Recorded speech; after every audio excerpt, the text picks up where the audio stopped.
My name is Olivia Sterling. I'm 28 years old. 13 years ago, on a stormy October night, my father looked me in the eye and said, "Get out. I don't need a sick daughter like you." I was 15, soaking wet with nowhere to go. The reason? My younger sister told a lie. A calculated, deliberate lie that my parents believed without question. And just like that, I was erased. 3 hours later, police called them to the hospital. I'd been hit by a car. When Dad walked into that hospital room and saw who was sitting by my bed, his hands wouldn't stop shaking. You, you can't be here. How did you? The woman sitting there was Dr. Eleanor Smith, one of the most respected professors in the state. She'd found me on the side of the road and saved my life. That night changed everything. Last month, I stood on stage at my sister's graduation ceremony as the keynote speaker. My parents had no idea I was coming. Before I tell you what happened when they saw me, please take a moment to like and subscribe, but only if you genuinely enjoy this story. Also, I'd love to know where you're watching from and what time it is there. Drop a comment below. Now, let me take you back to where it all started. I learned early that in our house, Madison's tears were louder than my achievements. When I was 11, I won first place at the regional science fair. My project on water filtration systems beat out 40 other students. I was so proud. I ran home with the blue ribbon clutched in my hand, burst through the door, and found Mom in the kitchen. "I won!" I shouted. She smiled, hugged me. "That's wonderful, sweetheart." Then Madison walked in from dance practice, 8 years old, face red, tears streaming. I messed up my pirouette. Everyone laughed at me. Mom's arms left me. She knelt down, pulled Madison close. "Oh, baby, it's okay. You'll do better next time." I stood there holding my ribbon. Nobody asked to see it. That was the pattern. Madison needed more attention. Madison was sensitive. Madison required careful handling. I learned to celebrate quietly, to need less, to take up less space. By the time I was 14, I'd stopped showing them my report cards. Straight A's didn't compete with Madison's B- drama. When I got accepted into the prestigious summer science camp, I was thrilled. Full scholarship. 2 weeks studying environmental science with actual researchers.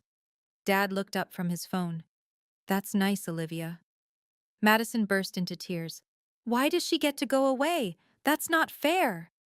Mom squeezed Madison's shoulder. "Olivia, maybe you could skip it this year. Your sister needs—" "I need you here," Madison finished. I didn't go to the camp. They said it was about family unity, about being understanding, about being the bigger person. I learned to be small, quiet, undemanding. But the breaking point was coming. I just didn't know it would arrive in a storm. The lying started small. Madison, 12 years old now, would borrow my things without asking. When I'd mention it, gently, always gently, she'd deny it. "I never touched your sweater," even when it was literally on her bed. Mom would sigh. "Olivia, don't start fights." Then money went missing from Mom's wallet. $50. Madison said she saw me near Mom's purse that morning. I hadn't been. I'd left for school early. Dad called me into his study. "Did you take money from your mother?" "No, I didn't." "Madison says you did." "Madison's lying." His jaw tightened. "Don't accuse your sister." "But I didn't." "Enough!" His voice cut through mine. "I'm disappointed in you, Olivia. I thought you were better than this." I lost my phone for a month, and the science camp opportunity I'd been promised for the following summer, gone. "We can't trust you with independence right now," Mom said. Madison watched from the stairs. When our parents weren't looking, she smiled. That stolen $50 was just a test run. Madison was learning she could get away with anything. The pattern escalated. A broken vase, my fault. A failed test Madison didn't study for. I should have helped her more. A rumor at school about Madison cheating on a quiz, I must have started. I stopped defending myself. What was the point? They believed her tears over my truth every single time. By 15, I felt like a ghost in my own house. Present but invisible. There unless they needed someone to blame. I started spending more time at the library, at school, anywhere but home. I told myself I just needed to survive until college. 2 more years. I could make it 2 more years. I was wrong. October. Junior year. Everything felt heavy that week. There was a boy at school named Jake. He was in my AP chemistry class. Nice guy. Terrible at balancing equations. He'd asked me for help a few times, and I'd stayed after class to explain stoichiometry. That was it. Just homework help. Madison had a crush on him. Massive, obsessive crush. She'd walk past my classroom just to see him. She'd practiced writing Madison Sterling Walker in her diary. I'd seen it once when I went to return her borrowed pen. On Tuesday, Jake caught me at my locker. "Hey, thanks for the help yesterday. You really saved me." I smiled. "No problem. Maybe we could study together sometime? For the midterm?" "Sure. Library works." "Cool." He walked away. I turned and saw Madison 20 feet down the hall, staring, her face pale. That night at dinner, she barely spoke, just pushed food around her plate. Mom kept asking if she felt okay. Madison would shrug, say nothing. I should have known silence from her was more dangerous than her tears. On Thursday, I had a visiting lecturer in my biology class, Dr. Eleanor Smith from the State University. She was talking about educational equity research. I stayed after to ask questions. She seemed impressed. "You have a curious mind," she said, handing me her card. "Don't let anyone dim that light." I smiled, thanked her, had no idea she would save my life a week later. That Friday, the storm warnings started. Big one coming, everyone was preparing, stocking up, battening down.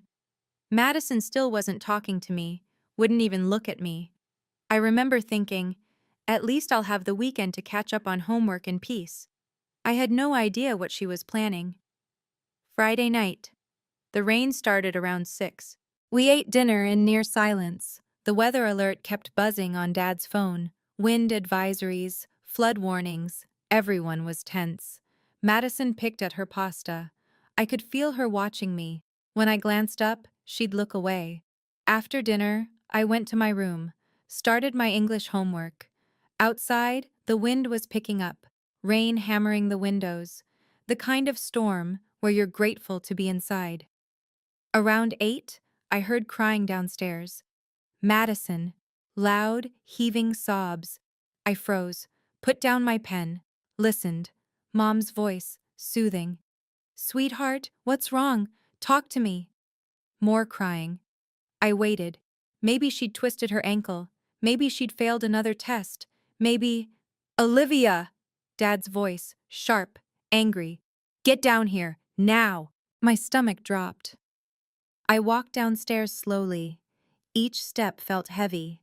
Madison was on the couch, face buried in Mom's shoulder. Mom was stroking her hair. Dad stood by the fireplace, arms crossed, face red. "What's going on?" I asked. Madison looked up, eyes swollen, tears streaming. She looked at me, and for just a second, less than a second, I saw something else behind those tears, something cold. Then it was gone. "Tell her what you told us," Dad said. His voice was ice. Madison's lip trembled. "Why do you hate me so much?" "What?" I stepped closer. "I don't hate you." "Then why—" She hiccuped, sobbed. "Why have you been spreading rumors about me at school?" My mind went blank. What rumors? About me and Jake? About me cheating on that quiz? About me being a liar? The floor tilted. "Madison, I never—" "Don't lie to her," Mom said quietly. "Just don't." I didn't know what she was talking about, but I was about to find out, and it would cost me everything. "I didn't spread any rumors," I said. My voice shook. "I don't know what you're talking about." Madison pulled out her phone, hands trembling. Then explain this. She showed Mom a screenshot, some group chat, messages I'd supposedly sent, vicious stuff about Madison, things I would never say. But there was my name, my profile picture. I didn't write those, I said. Someone's using my account. Stop. Dad's voice cracked like thunder. Just stop lying. I'm not. And Jake, Madison whispered. You knew I liked him. But you've been flirting with him, trying to make me look stupid. He asked me for help with chemistry. That's all. That's all? Madison's voice rose. You've been staying after class with him, meeting him at the library. He told his friend he thinks you're pretty. We're study partners. You tried to steal him from me. Madison was standing now. And last week you pushed me on the stairs. Look, she pulled up her sleeve, a bruise on her forearm, dark purple. I stared. I never touched you. You did, Mom. She did. I didn't want to say anything because I thought maybe she was just stressed, but Mom stood up, moved between us. Olivia, this is serious.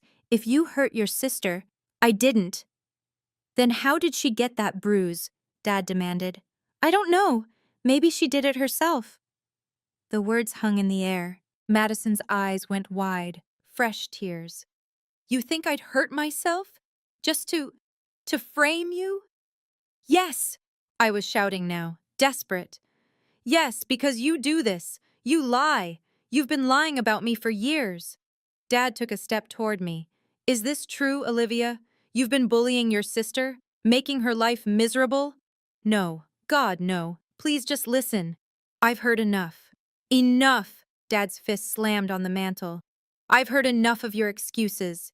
They're not excuses. Please just let me explain. There's nothing to explain. Mom's voice was quiet, disappointed. I thought we raised you better than this. Madison sobbed into her hands, the perfect picture of a victim. I looked at her, really looked at her, and for a moment she looked back. And she wasn't crying anymore. Her eyes were dry, calculating. You're lying, I said, barely a whisper.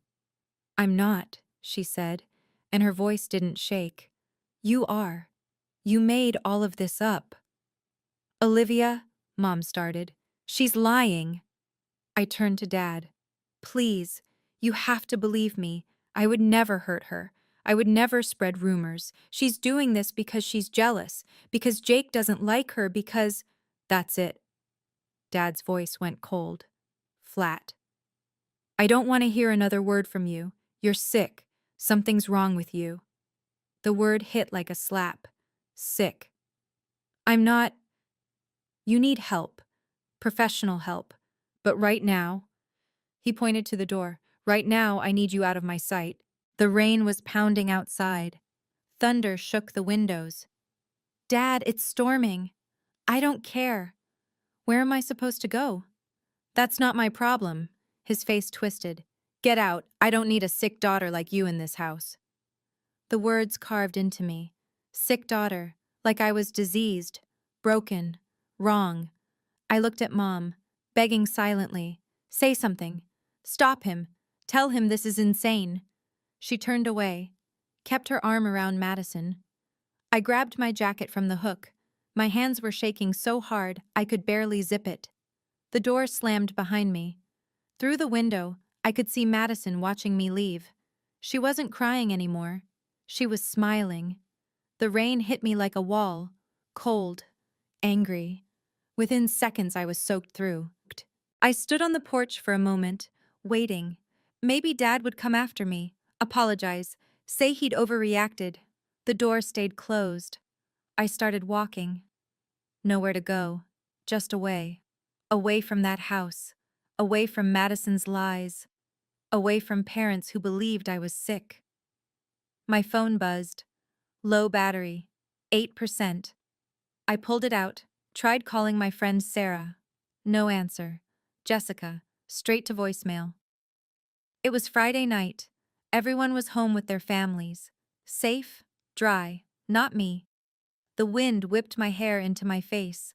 Rain came down in sheets. I could barely see 10 feet ahead. Cars drove past, spraying water from puddles. No one stopped. I headed toward the library. Maybe I could wait out the storm there. It was closed. Dark windows, locked doors.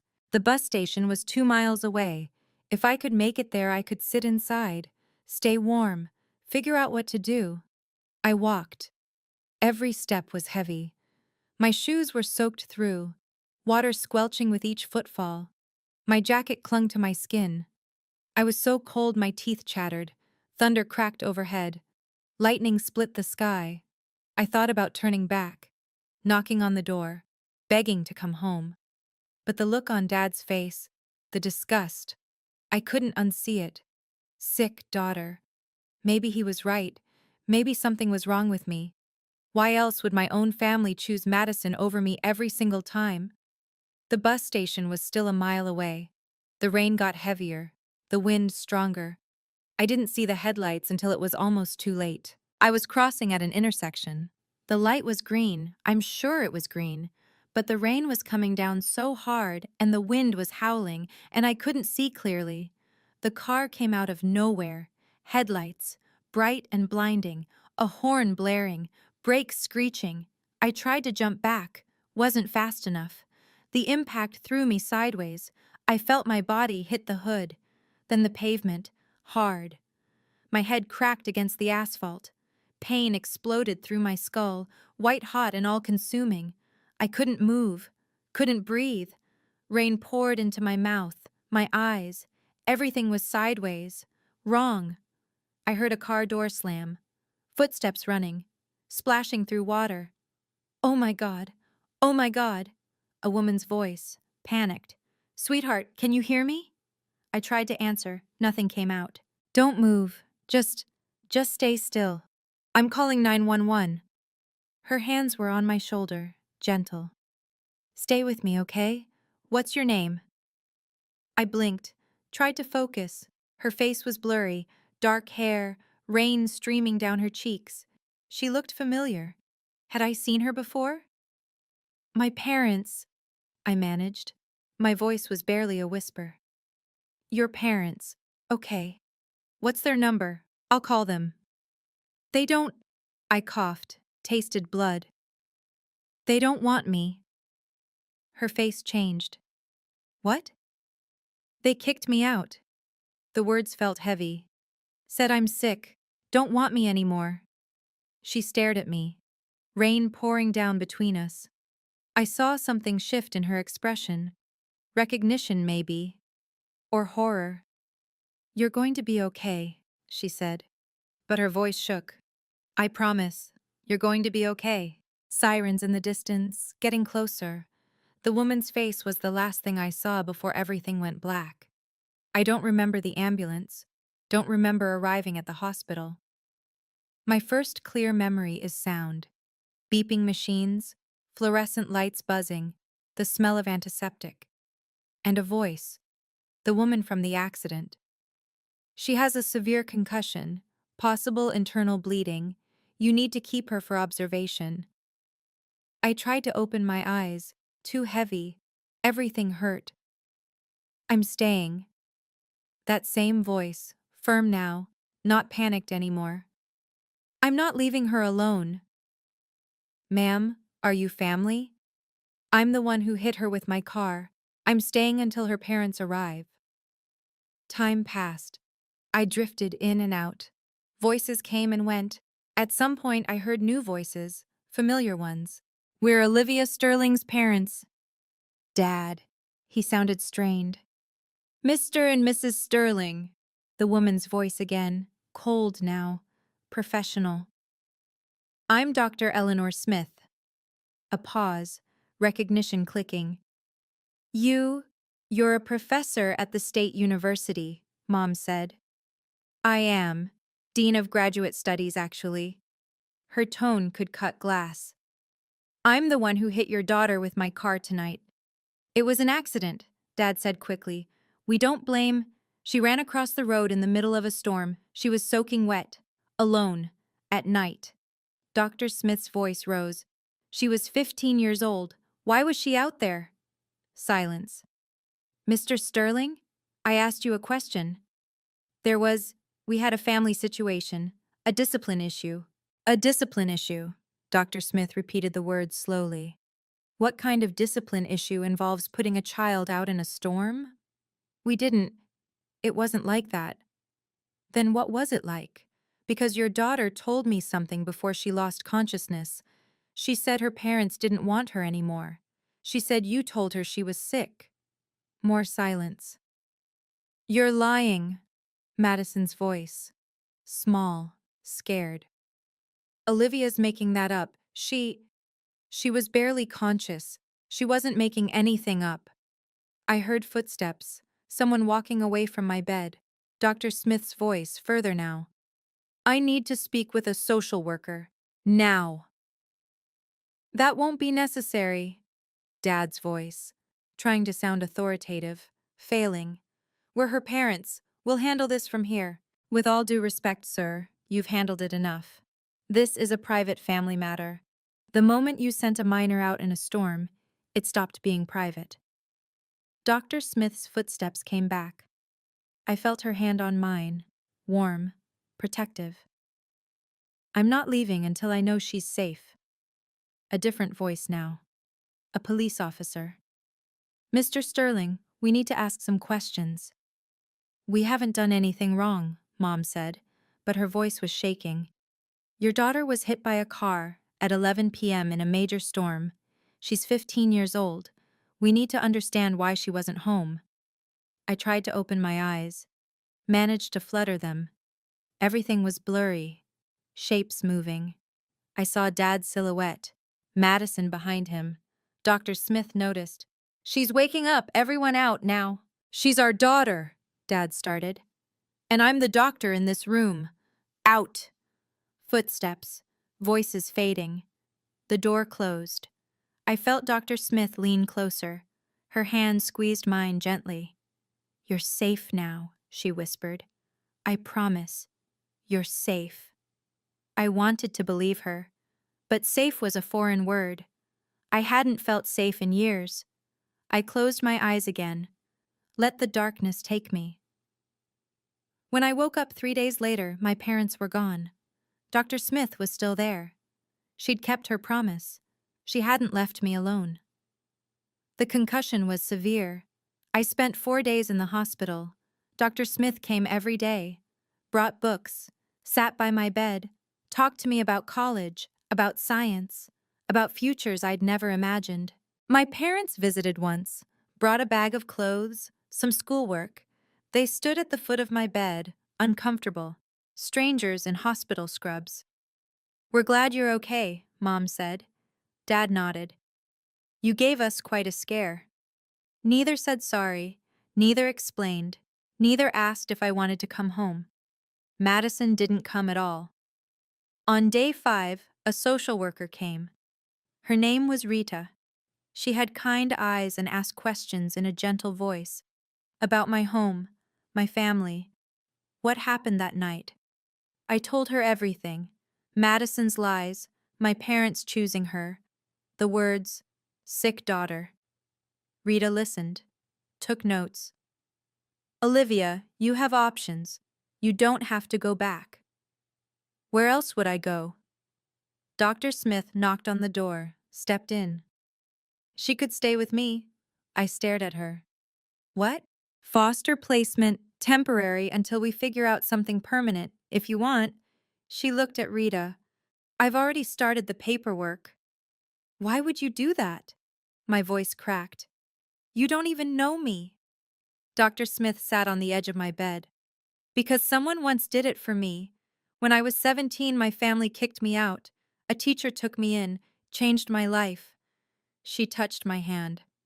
You're brilliant, Olivia. You have potential most kids never dream of. Don't let anyone tell you you're sick. Don't let anyone dim that light. I started crying. Couldn't help it. I'll understand if you want to go home, Dr. Smith said softly. But if you want something different, I'm here. I made my decision in that hospital room. I chose different. 6 months later, I was a different person. Same name, different life. Dr. Smith's house was quiet, organized, full of books and plants and soft classical music. She gave me the guest room, said I could decorate however I wanted. I transferred schools, started fresh. No one knew about Madison, about my parents, about being the sick daughter. I was just Olivia, smart, focused, finally free to breathe. Dr. Smith, Eleanor, she insisted I call her, exposed me to a world I'd never seen. University lectures, research symposiums, dinners with professors discussing policy and equity and change. Education is freedom, she'd say. Knowledge is power. No one can take that from you. I threw myself into school. Straight A's weren't just grades anymore. They were proof. Proof I wasn't sick, wasn't broken, wasn't wrong. Eleanor taught me about grant writing, about scholarships, about systems that help kids like me, kids from difficult situations, kids who need a second chance. You're going to do something important someday, she told me once. We were having dinner. Pasta and salad. Normal. Safe. I can see it. I thought about my old family sometimes. Wondered if Madison ever told them the truth. If Dad ever regretted those words. If Mom ever stood up for me. But mostly, I didn't think about them at all. I heard things through mutual friends. Madison was doing fine. Still the golden child. Still the center of attention. My parents had removed all my photos from the house, like I'd never existed. Good, I thought. Let them erase me. I'm building something better. By my senior year, I had a plan. College, major in education policy, build something that would help kids who fall through the cracks, kids whose families fail them. I was going to turn my pain into purpose. College was a blur of study sessions and late nights and slowly learning to trust again. I got a full scholarship to a prestigious university. Eleanor's recommendation letter was glowing. I majored in education policy and social justice, minored in psychology. I wanted to understand systems, why some kids got help and others fell through cracks wide enough to swallow them whole. Summers, I interned at nonprofits, grant writing organizations, youth advocacy groups. I learned how money moved, how programs started, how to turn empathy into action. I graduated summa cum laude. Eleanor cried at my ceremony. "I'm so proud of you," she whispered. "So incredibly proud."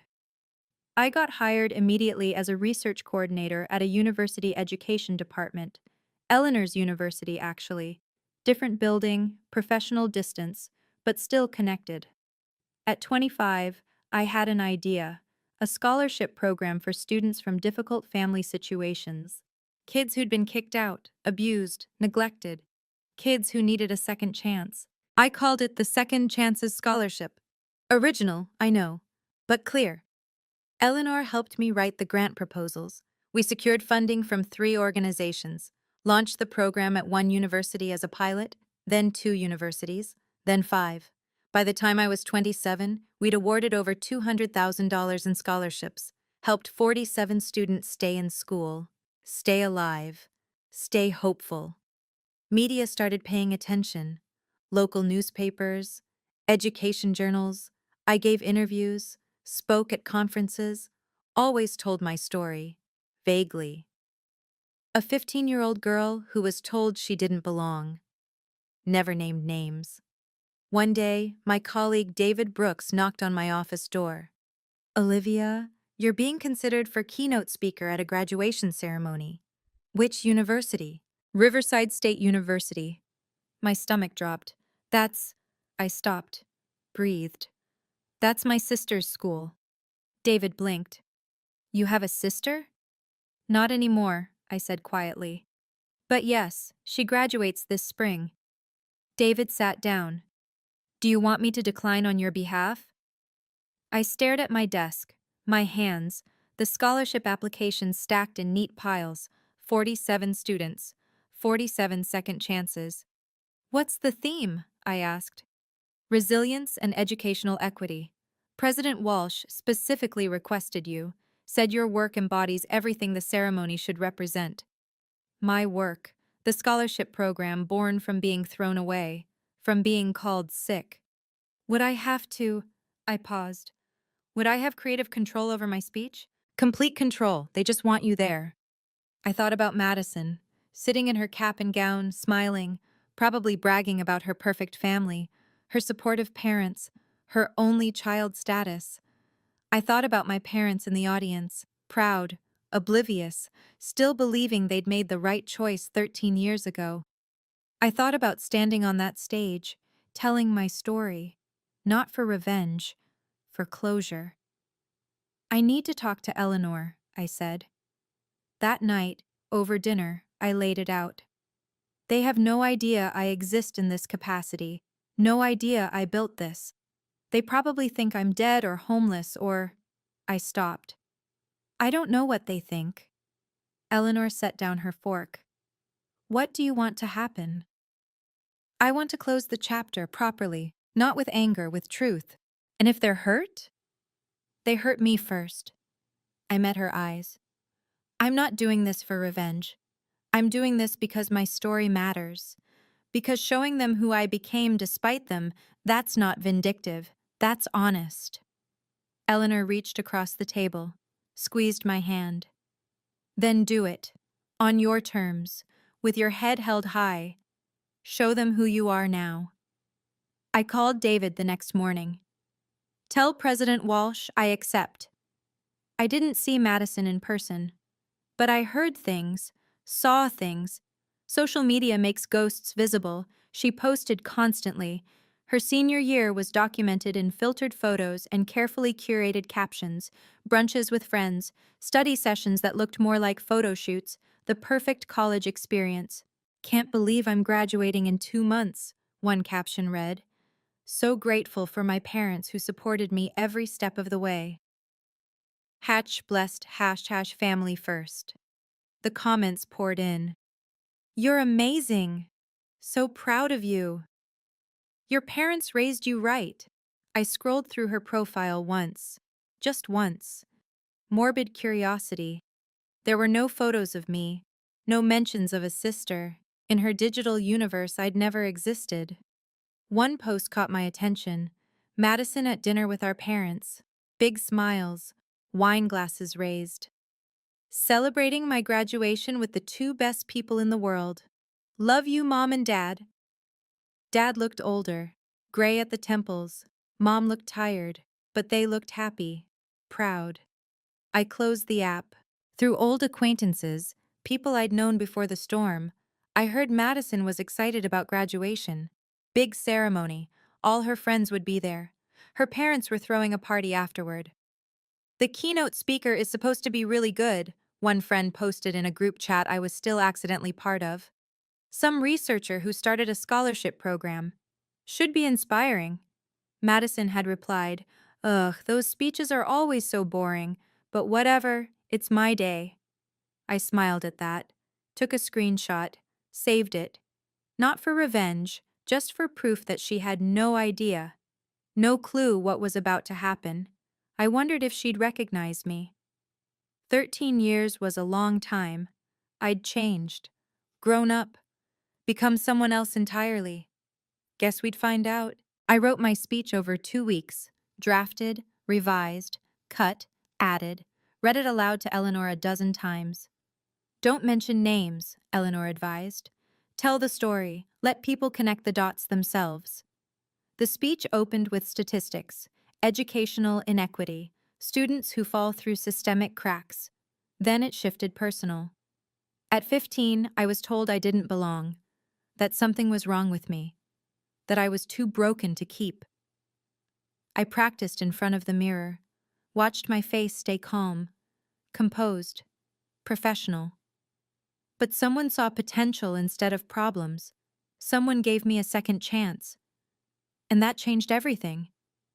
No tears, no anger, just facts, just truth. David arranged everything, parking, credentials, my name in the program. Olivia Sterling, director of Second Chance's scholarship program.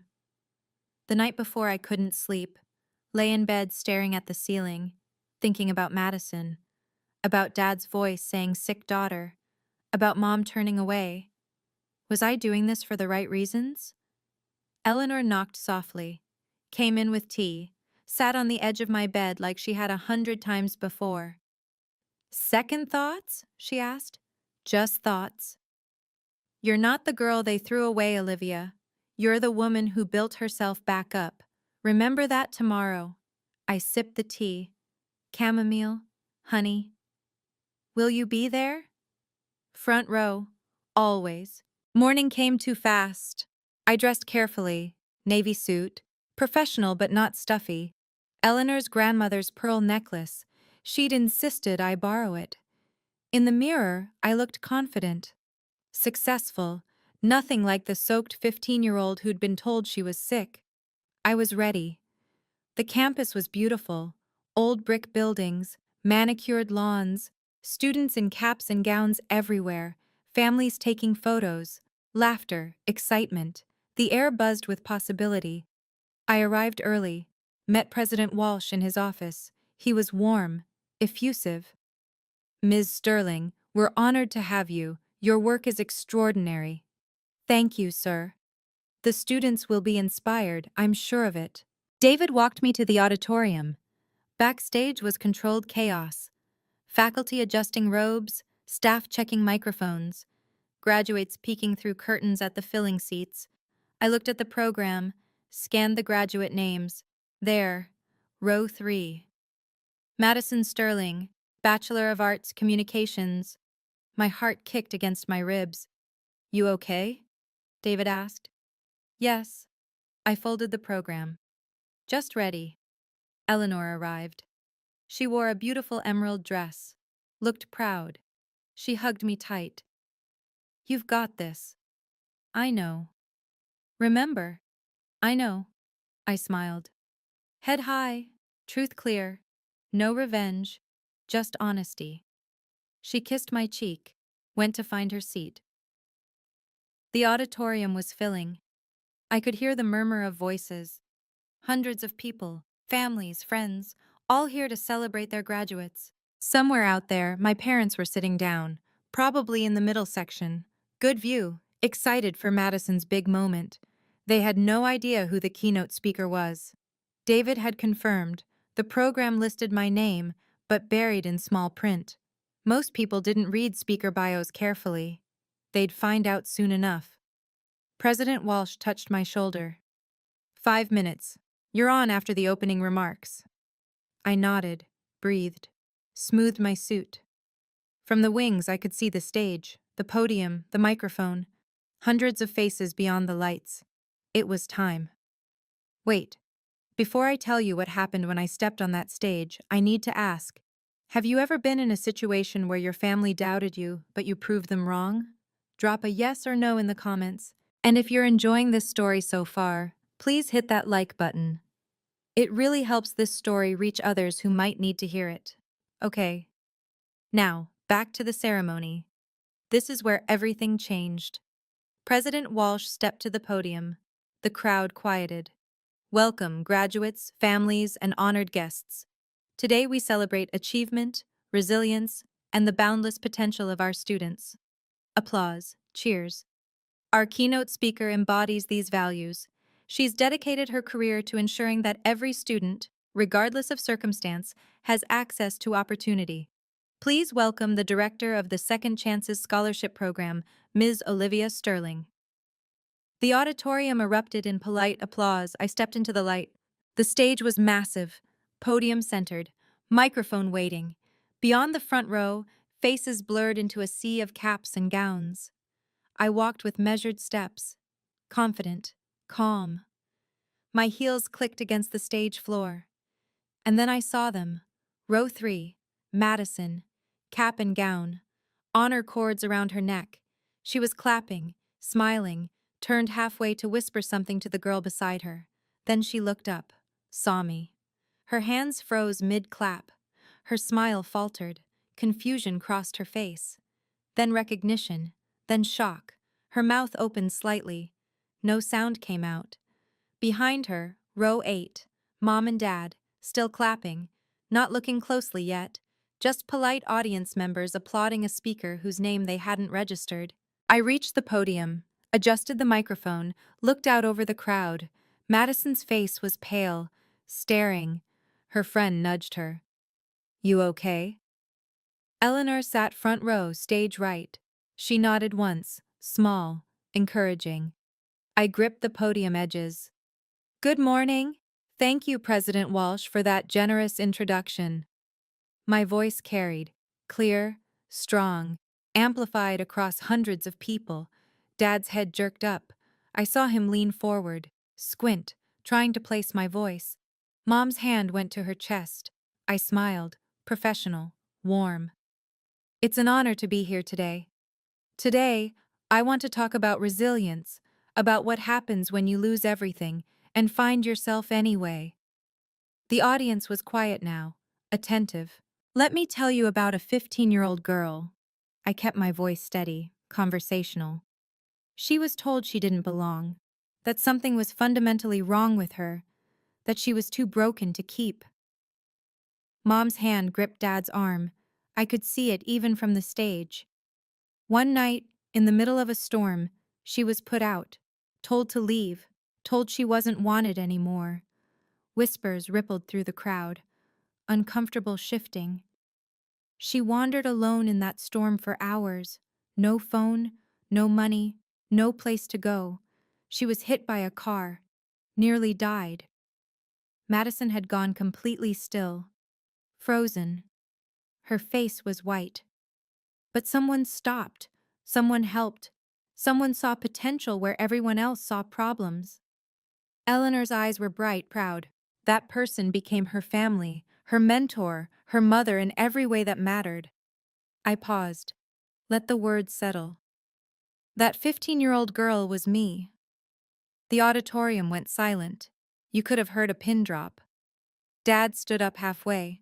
Mom pulled him back down, both of them staring, mouths open. Madison looked like she wanted to disappear through her chair. Students around her whispered, pointed. Her friends looked confused, concerned. "I'm here today because Dr. Eleanor Smith," I gestured to Eleanor, "didn't give up on me when my own family did. She taught me that rejection isn't the end. It's a beginning." More whispers, spreading like wildfire. The Second Chances Scholarship was born from that experience. It exists for students who've been told they're not enough, who've been dismissed, abandoned, cast aside. I looked directly at Madison, made eye contact. Because being rejected doesn't define you, what you do afterward does. Today, that scholarship has helped 47 students. My voice stayed level, clear. Students like the girl I used to be. A woman in the back whispered loudly, "Is that really her family?" I continued, professional, unshaken. I learned something important in those years after the storm. Family isn't always biology. Sometimes it's choice. Sometimes it's the people who choose you when others walk away. Eleanor wiped her eyes, smiled at me. "I learned that you don't need everyone to believe in you. You just need one person. One person who sees past the surface, past the accusations, past the lies." Madison's face crumpled. She looked down, shoulders shaking. Her friends had stopped whispering. They were staring at her now, connecting dots. And I learned, I gripped the podium, that success isn't about proving people wrong. It's about building something meaningful despite them. Dad's hands were trembling. He looked like he wanted to run, leave, escape. Mom was crying silently, mascara running. So to the graduating class of Riverside State University, I leave you with this. Your worth is not determined by who stays. It's determined by how you grow after they leave. I paused. Let that land. You will face rejection, disappointment, people who underestimate you. That's guaranteed. I looked across the sea of graduates, young faces, hopeful. But you get to decide what happens next. You get to choose who you become. Standing ovation. Slowly at first. Then building. Students standing. faculty, families, not everyone. Dad stayed seated, pale, hands over his face. Mom stood mechanically, clapping weakly, tears streaming. Madison didn't move, sat frozen, staring at her lap. I stepped back from the podium. President Walsh was beaming. "Thank you, Ms. Sterling. That was powerful."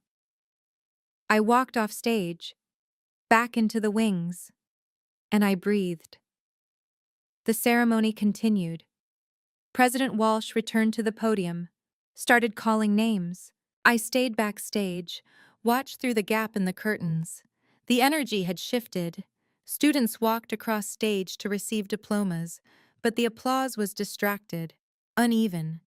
People were still processing my speech, talking, pointing, checking their phones. Madison Sterling, Bachelor of Arts, Communications. Madison stood, walked to the stage. Her smile was tight, forced. Her hands shook as she accepted the diploma. The applause was thin, scattered. Some people clapped enthusiastically, her close friends probably, but others didn't clap at all, just watched, whispered. She walked off stage quickly, disappeared into the crowd of graduates. I saw her friends huddled around her, talking urgently. Madison shaking her head, trying to explain something, failing. Dad and Mom sat rigid, not talking, not moving, just staring straight ahead. After all the names were called, President Walsh closed the ceremony. "Congratulations to the class of 2026. Caps flew. Cheers erupted. Families rushed forward. I slipped out a side door, met Eleanor in the reception area outside the auditorium. "You did it," she said, hugged me tight. "I did." "How do you feel?" I thought about it. "Free?" David appeared. "Olivia, wow." He looked flustered. "I had no idea. Your family? Are you okay?" "I'm fine. They're asking to see you." "Who?" "Your parents. They're at the side entrance. They want to talk." My stomach tightened. "Do I have to?" David shook his head. "Absolutely not. I can have security. No." I straightened. "I'll talk to them, on my terms, 5 minutes. That's it." Eleanor squeezed my hand. "I'll be right here." I walked toward the side entrance, toward the family I'd left behind 13 years ago. They stood by a pillar. Dad's face was gray. Mom's makeup smeared. Madison hovered behind them, eyes red. I stopped 3 feet away. Professional distance. "You wanted to talk?" Dad's mouth opened, closed. "Olivia, we didn't know you'd be here." "I'm sure you didn't. You look—" Mom's voice broke. "You look well." "I am well. Dr. Smith made sure of that." Eleanor had followed me, stood slightly behind, protective. Dad's eyes flicked to her, then away. "We owe you an apology." "You owe me a lot more than that." My voice was calm, level. "But an apology is a start." "We made a mistake," Mom said. "A terrible mistake. We should have listened. You should have protected me. That's what parents do. They protect their children." I kept my hands at my sides, didn't cross my arms, didn't close off. "You chose Madison's lie over my truth. You called me sick, threw me out in a storm." Madison flinched, tears rolling down her face. "We were wrong," Dad said, his voice cracked. "I was wrong. Olivia. I've regretted that night every day for 13 years. "Good." The word hung there, sharp. "Can we talk?" Mom reached toward me. "Privately? As a family?" "We're not a family." I said it gently, not cruel, just factual. "You made that clear 13 years ago." "But we can fix it," Dad said desperately. We want to fix it. Please." "There's nothing to fix. You made your choice. I made mine. We're done." "Olivia," Madison's voice, quiet, broken. "I'm sorry. I was 12. I was stupid. I didn't know." "You were old enough to know what you were doing." David appeared with a folder. Olivia, these are the scholarship applications for next semester. President Walsh wanted you to have them before you left. He handed me the folder. Official university letterhead, my name, my title, photos of scholarship recipients, testimonials. Dad's eyes fixed on it. You really did all this? Yes, despite everything.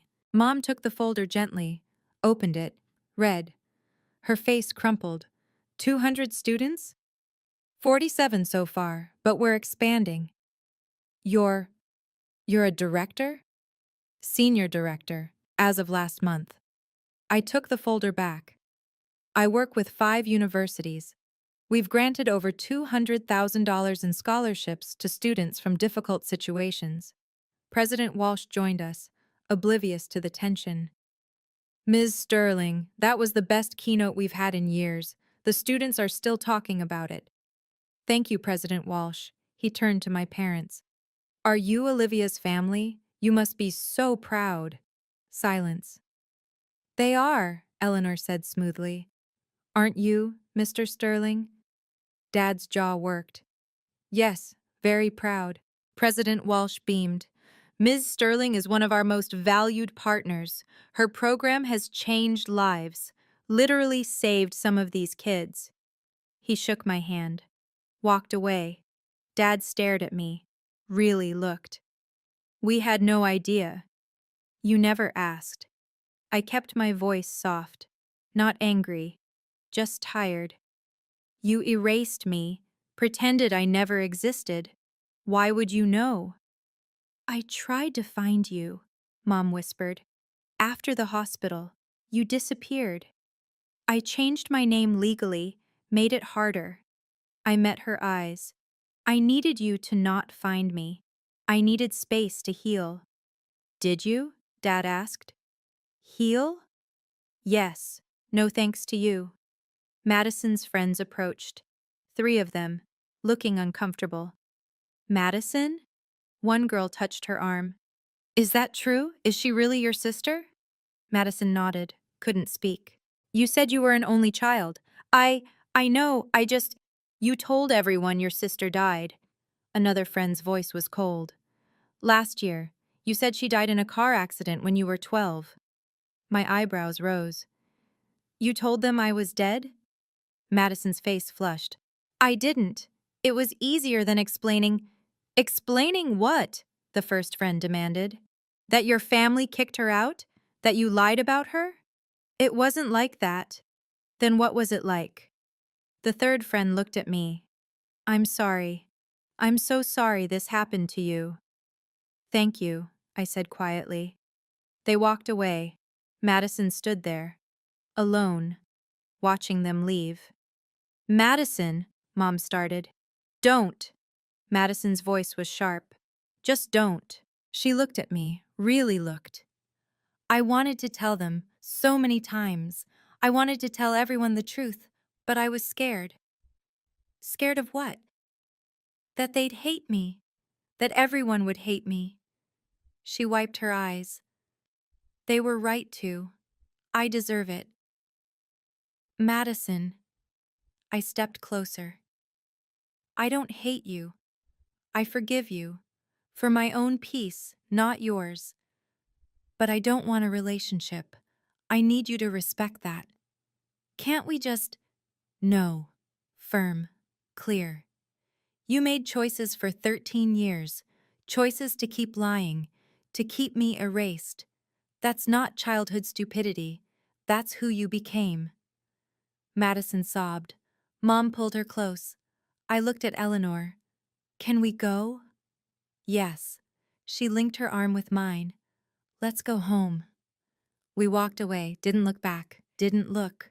Behind us, I heard Madison crying, heard Dad saying my name, weak, desperate. I kept walking. Okay, I need to pause here for just a second. That moment, standing there, watching Madison realize she couldn't lie her way out. It was 13 years in the making. If you've ever had to set boundaries with toxic family members, drop a comment.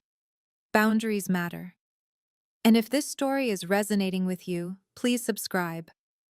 I share these stories because I know someone out there needs to hear them. Now let me tell you what happened in the weeks that followed. The week after graduation, my phone wouldn't stop buzzing. Voicemails from Dad.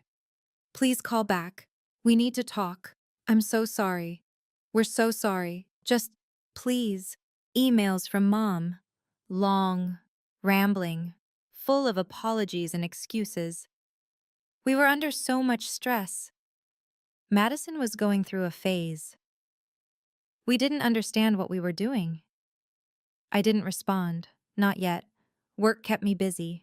Scholarship applications poured in. The ceremony had gone viral. Not the whole thing, but my speech.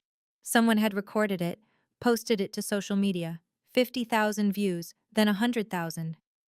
Comments flooded in. This woman is incredible. Family isn't blood. It's who shows up. I cried. This is exactly what I needed to hear. But also, anyone know if this is real? What university was this? Need to know what happened to the sister. I ignored them, focused on work. Then an email came from one of Madison's former friends. Subject line, "You deserve to know." Inside, screenshots, group chats. Madison's friends discussing her, distancing themselves. One message stood out. "I can't believe she lied about her sister being dead. That's psychotic." Another. "I'm uninviting her from my wedding.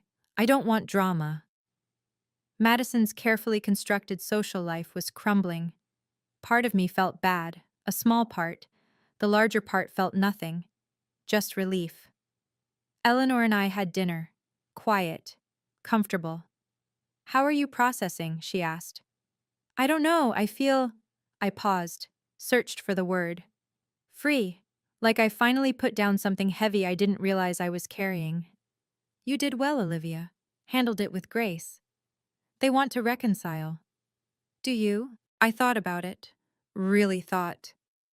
"No, I don't think I do." She nodded, squeezed my hand. "That's okay. You're allowed to walk away." 2 weeks later, Dad showed up at my office. My assistant buzzed me. "Olivia, there's a Mr. Sterling here to see you. He doesn't have an appointment, but he says he's your father." My stomach tightened. "Give me 5 minutes, then send him in." I closed my laptop, straightened my desk, breathed. Dad walked in looking 10 years older, gray hair, lines around his eyes, shoulders slumped. "Thank you for seeing me," he said. "I have a meeting in 20 minutes. "I understand." He sat across from my desk, formal, like a job interview. "Olivia, I need to say this. We were wrong. I was wrong. What I did to you, what I said to you, it was unforgivable." "Yes, it was." Madison told us the truth, finally, last week. She broke down, confessed everything, the lies, the manipulation, all of it. 13 years too late. I know it doesn't fix anything." His hands shook. He clasped them together. "But I need you to understand. We've been living with this guilt. Every day, every single day. We look at that empty room, the photos we took down, and we know we destroyed something we can never get back." "You're right. You can't. Can you forgive us?" I leaned back, considered. "Forgiveness isn't the issue, Dad. Trust is, and that's broken, shattered. You believed Madison's lies over my truth. You called me sick. You threw me out in a storm. I know. You don't know." My voice stayed calm, quiet. "You don't know what it's like to be 15 and homeless in a storm. To be told by your own father that you're too broken to love. You'll never know." Tears rolled down his face. "What can I do? Tell me what I can do." "Nothing. There's nothing you can do. It's too late." 3 days later, an email arrived. Subject: "I'm sorry." From Madison. I almost deleted it, finger hovering over the trash icon, but curiosity won. "Olivia, I know you don't want to hear from me. I know I don't deserve your attention, but I need to say this. I was jealous, so jealous of you. You were smart and capable and people liked you without you even trying. I had to work for every bit of attention I got. And it still wasn't enough. You were always better. When Jake liked you instead of me, I snapped.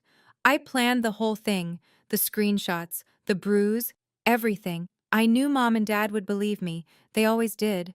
I didn't think it would go that far. I didn't think Dad would actually throw you out. When I saw you walking into the storm, I felt sick, but I couldn't take it back. I was too scared, too proud. I've spent 13 years lying, to everyone, to myself. I told people you died because it was easier than admitting what I did. I destroyed your life, I know that, and I destroyed my own too. I have no real friends now. Nobody trusts me. I lost my job offer because someone from graduation told HR about my family situation. I'm not asking for forgiveness. I don't deserve it. I'm just asking you to know. I'm sorry. I'm so sorry. Madison. I read it twice. Saved it. Didn't respond. 4 days later, she sent another. Then another. Each one more desperate. More broken. After the fifth email, I replied. Short. Final. Madison, I accept that you were young, but you had 13 years to correct it. You chose to keep me erased. I forgive you for my own peace, but I don't want contact. Please respect that. She stopped emailing. My speech went more viral than I'd expected. A local news station reached out, wanted to interview me about the scholarship program. I agreed, but only if we focused on the students, not my personal story. The segment aired. Local researchers' Second Chances program helps students in crisis. They interviewed 3 scholarship recipients. One girl said, "This program saved my life. Literally, I was about to drop out. Ms. Sterling's team gave me hope." Applications tripled. Funding requests poured in. 3 more universities wanted to partner. Education journals called. Would you write about your methodology? A national conference invited me to speak. Equity in education, closing the gap. David knocked on my office door. You're famous now. How does it feel? Weird. I just wanted to help some kids. You're doing more than that. You're changing systems. The State Board of Education sent a commendation, recognition for outstanding contribution to educational equity. And through it all, I saw the ripple effects. Madison's social media went quiet. No more posts. Her accounts eventually went private. Dad sent one final email. We're proud of you, even if we have no right to be. I didn't respond. Mom tried calling once. I didn't answer. Old family friends reached out on LinkedIn. Awkward messages. Heard about your work. So impressive. Maybe we could catch up? I declined politely. Meanwhile, Eleanor was accepted as a keynote speaker at a national conference. Come with me, she said, as my guest and colleague. I'd love to. We flew to Chicago, presented together, stayed in a nice hotel, talked about everything except my biological family. You've built a good life, Eleanor said over dinner. You should be proud. I am, because of you. No, she shook her head. Because of you. I just gave you a chance. You did the rest. 1 year after Madison's graduation, my life looked completely different. The Second Chances Scholarship was now in 10 universities. We'd helped 83 students stay in school, stay alive, stay hopeful. I was promoted to senior director, got a corner office, a raise, recognition from people whose names I'd only read in textbooks. I dated someone, a kind man named Marcus who worked in public policy. It didn't work out, but it ended amicably. I was learning that not all endings had to be painful. Eleanor turned 60. We threw a party. Colleagues, friends, students she'd mentored over the years, people who loved her, chose her, built family around her, I gave a toast. To the woman who taught me that family is built, not born. Thank you for choosing me. She cried. Happy tears. I thought about my biological family sometimes. Not often. Not painfully. Just thoughts. Wondering where they were. If Madison had gotten help. If Dad still sent unanswered emails. They sent a Christmas card. No return address. Just signatures. Richard, Patricia, Madison. No message, no explanation. I put it in a drawer, didn't throw it away, didn't respond. Just acknowledged it existed. I spoke at another graduation. Different university, different students. But similar message. Boundaries aren't walls, they're doors you control. Afterward, a young woman approached, 20 years old, tearful. That was my story too. My family kicked me out at 16. I thought I was alone. You're not alone, I told her. You're surviving. That's more than enough. She hugged me, tight. Thank you. I drove home that evening, to the house I shared with Eleanor, my real mother, and felt something I hadn't felt in years. Complete peace. People ask me if I regret that night. The storm, the pain, the hospital. I don't. Because it led me here. To this life. This work. This family I chose. Not every story has a happy ending like mine. I know that. I'm lucky. Dr. Eleanor Smith found me, chose me, saved me. Not everyone gets that. But everyone gets to set boundaries. Everyone gets to decide who has access to them. You don't owe toxic people your presence. Not even if they're family. Especially not if they're family. Forgiveness doesn't mean reconciliation. You can forgive someone for your own peace while still keeping them out of your life. Those aren't contradictory. They're both necessary sometimes. I learned that blood doesn't make family. Choice does. Consistency does. Showing up does. Eleanor showed up every single day for 13 years. She earned the title Mom. My biological parents? They showed up once, failed, never tried again. That tells you everything. I learned that success isn't about proving people wrong. It's about building something meaningful despite them. The scholarship program wasn't revenge. It was purpose. It was turning my pain into something that helps others. That's the difference. Revenge seeks to hurt. Purpose seeks to heal. I learned that your worth isn't determined by who stays. It's determined by how you grow after they leave. Some people will always underestimate you, reject you, tell you you're too broken, too sick, too much or not enough. That's their limitation, not yours. You get to decide what happens next. You get to choose who you become.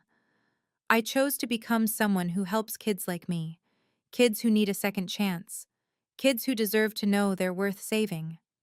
That's my legacy. Not the family that threw me away, but the family I built afterward. So that's my story. The storm that almost destroyed me became the catalyst for everything I built. I'm 28 now, same age as when I started telling you this, but I feel older, wiser, whole. My parents' names are still in my phone. I haven't deleted them, but I haven't called either. They exist in my past, not my present, and definitely not my future. Madison sends me a message every few months, short, apologetic. Thinking of you, hope you're well. I read them, don't respond. Maybe someday I will, maybe not. Either way is okay. Dr. Eleanor Smith is mom now, not Dr. Smith, just mom. She's the emergency contact on every form. The person I call when something good happens, the one whose opinion matters. Blood didn't make her my mother, choice did.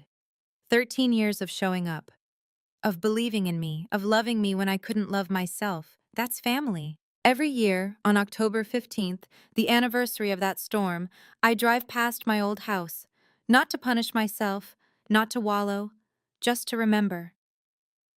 I park across the street, look at those windows, that door, and I think, that girl survived. She survived being called sick, being thrown away, being told she was too broken to love. And she didn't just survive, she thrived. If you're in a storm right now, metaphorical or real, know this. You can survive it. You can even thrive after it.